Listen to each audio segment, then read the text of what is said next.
ଲଗାଣ ବର୍ଷାରେ ଘର ଉପରେ ପଡ଼ିଲା ଗଛ, ଅଳ୍ପକେ ବର୍ତ୍ତିଲେ ପରିବାର ଲୋକେ। କୋରାପୁଟ ଜିଲ୍ଲା ସେମିଳିଗୁଡ଼ା ବ୍ଲକ ରାଜପୁର ପଞ୍ଚାୟତ ଅନ୍ତର୍ଗତ ପୂଜାରୀପୁର ଗ୍ରାମର ବଳରାମ ପୂଜାରୀଙ୍କ ଘର ଉପରେ ଏକ ବିରାଟକାୟ କରଞ୍ଜ ଗଛ ପଡ଼ିଥିଲା, ଯାହାଫଳରେ ଘରର ଆଜବେଷ୍ଟ ଭାଙ୍ଗି ଯାଇଥିବା ବେଳେ ଘରର ଆସବାବପତ୍ର, ଧାନ, ଚାଉଳ, ମାଣ୍ଡିଆ ସବୁ ଓଦା ହୋଇ ନଷ୍ଟ ହୋଇଯାଇଛି। ବଳରାମଙ୍କ ପରିବାର ଖାଇପିଇ ଶୋଇଥିବା ବେଳେ ରାତି ପ୍ରାୟ 3ଟା ବେଳେ ଘର ଉପରେ ଗଛ ପଡ଼ିଥିଲା। ପରିବାର ଲୋକଙ୍କୁ କୌଣସି କ୍ଷତି ହୋଇନାହିଁ।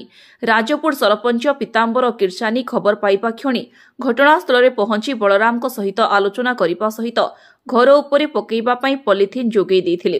ବଳରାମ ଗରିବ ଶ୍ରେଣୀର ପରିବାର ହୋଇଥିବାରୁ ରାଜ୍ୟ ସରକାରଙ୍କ ତରଫରୁ ସାହାଯ୍ୟ ଯୋଗାଇ ଦେବା ପାଇଁ ସରପଞ୍ଚ ପୀତାମ୍ବର କିର୍ସାନୀ ଦାବି କରିଛନ୍ତି।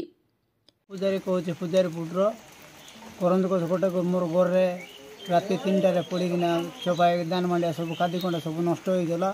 ସେଟା କେମିତି କରି ବର୍ଷାରେ କେମିତି କରି କରିବି ବଞ୍ଚିବି, କ'ଣ ନଦେଲେ କେମିତି ହେବି? ସରକାର ଯଦି ନ ବୁଝିବ ବୋଇଲେ ଆମେ କିଛି କରିବି। नमस्कार, मु पीताम्बर किर्सानी राजपुर ग्राम पंचायत सरपंच।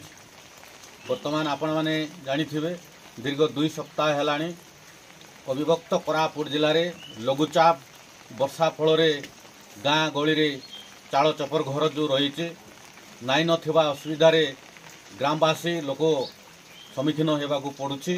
आज पूजारीपुर गाँव बलराम पूजारी घर उपरे एक विराटकाय करंज गछ पड़ी तार संपूर्ण आजबेस्ट गुड़ाक भांगी नष्ट हो जाइछि।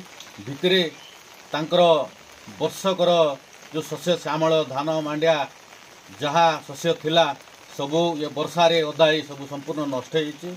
मो राज्य सरकार को अनुरोध करुछि बलराम को पाई किछि आर्थिक सहायता जगाई देबा पाई मु आपनक ठारे गुहारि करुछि।